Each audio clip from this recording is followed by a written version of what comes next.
You have a trivia question for me for the Goats in a Bad Way for the championship break. Yep. All right. It's kind of a tough one. You can get this. I might have to help you a little here, but it's January 26th today, as you know. Which team has lost 2 Super Bowls on this date in the same stadium? Okay. Ooh. So on this date in the same stadium, I'll help you out a little bit here. Wait. Okay. No, you don't want it? Me out. All right, fine. Help me out.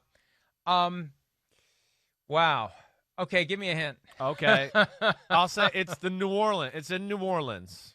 Okay. So that's the stadium. It wasn't. It's not the Vikings. First of all, back in those days, the Super Bowl wasn't played this late, so it can't be that. So it would be the Superdome. And wow. Is pressure? No.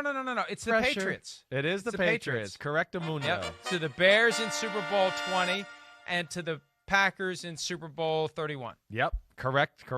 That's pretty And then they ironic. won their first Super Bowl there. I know, right? Isn't that amazing how that works out that way? Just a few years later, they win their first Super Bowl at that place. But, yeah, ironic, don't you think? Go ahead. I'm not sure. I don't use ironic anymore because I never know what the hell. When in doubt, I use it now. I love it. Properly. All right. Goat of the day. Man, there are too many to choose from. I got to go with Mike Patton. Man. For the call that was the dagger. Yeah. And the Packers did a good job of trying to remove the dagger and put the dagger into the Buccaneers. And there are other goats responsible for keeping that from happening.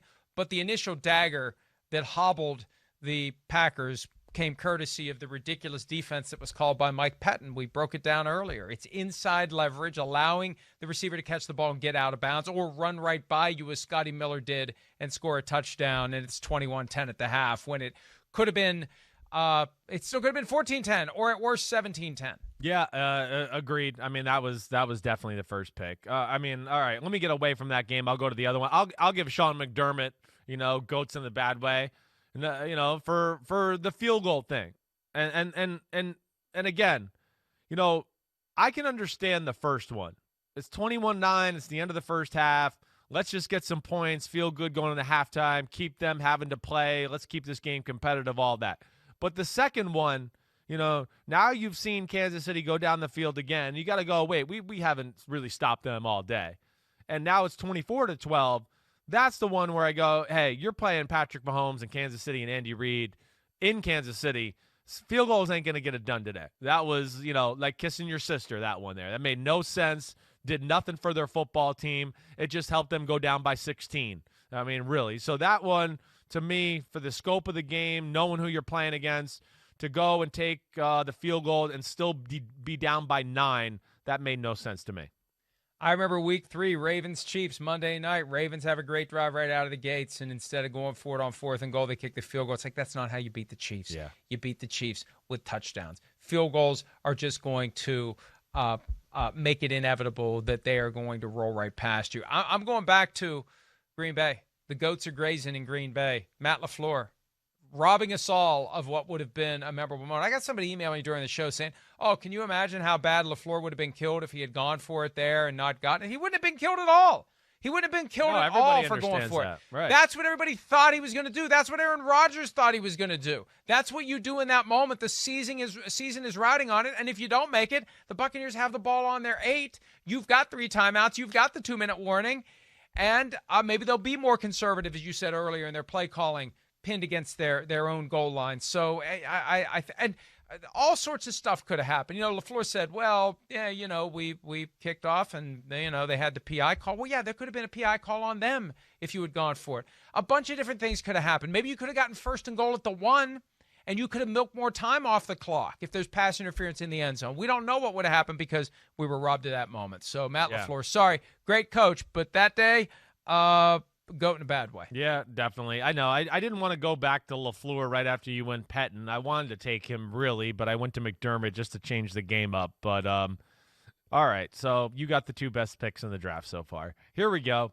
I'll go Aaron Jones as the next one. Man, you talked about Mike Patton and those issues. Those are probably the biggest play in the game. Second biggest play in the game is the first 3rd down of the second half. Aaron Jones running a crossing route, catches the ball 4, maybe 5 steps, gets a chance to tuck it upfield, and Jermaine Whitehead just, clobbers him. and loses the ball for the second time with the second type of hit from the same guy. But that was a huge moment in the game again. Yes, we know the touchdown made it 21-10. So what? Before the half. It's 21-10. It's Aaron Rodgers. They can go down as 21-17. Whoop-de-doo. But now, all right, whoa, you fumble, and they got the ball at the 8-yard line now. It's 28-10. That's a whole different ball game altogether. And now it's like you got to play perfect for the rest of the half and probably need the other team to mess up once or twice. So that was a huge moment in the football game. Aaron Jones, goat in a bad way. Are you saying Jermaine Whitehead? I might have said that. Yeah, you know what I think?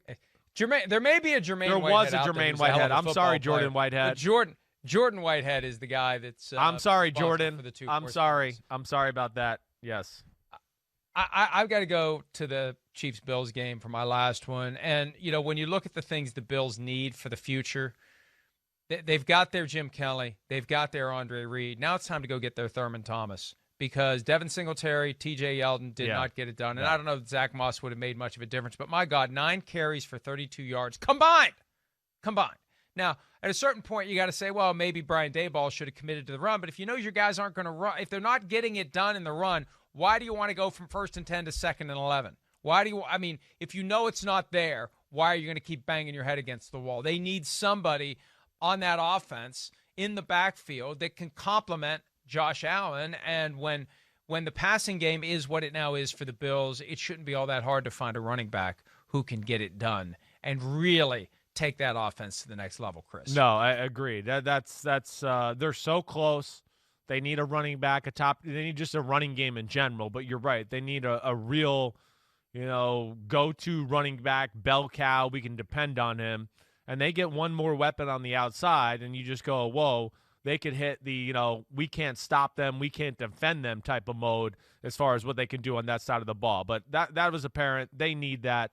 And they need that one other player on both sides of the ball. I think we discussed that yesterday a little bit. That has to happen. All right.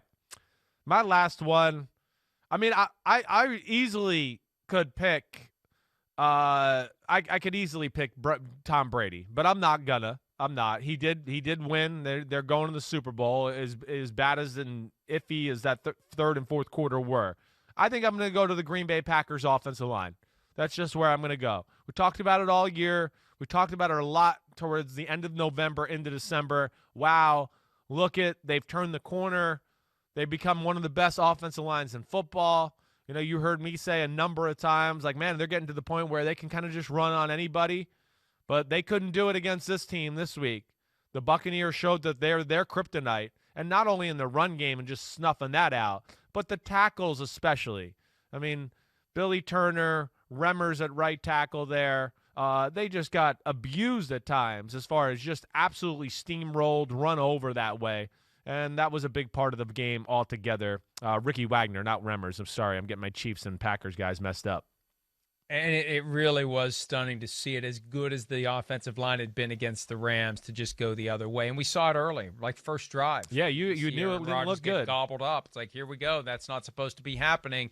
Not good for the Packers. But, hey, as Aaron Rodgers said, they had their chances. Even after they were down 18, they had their chances.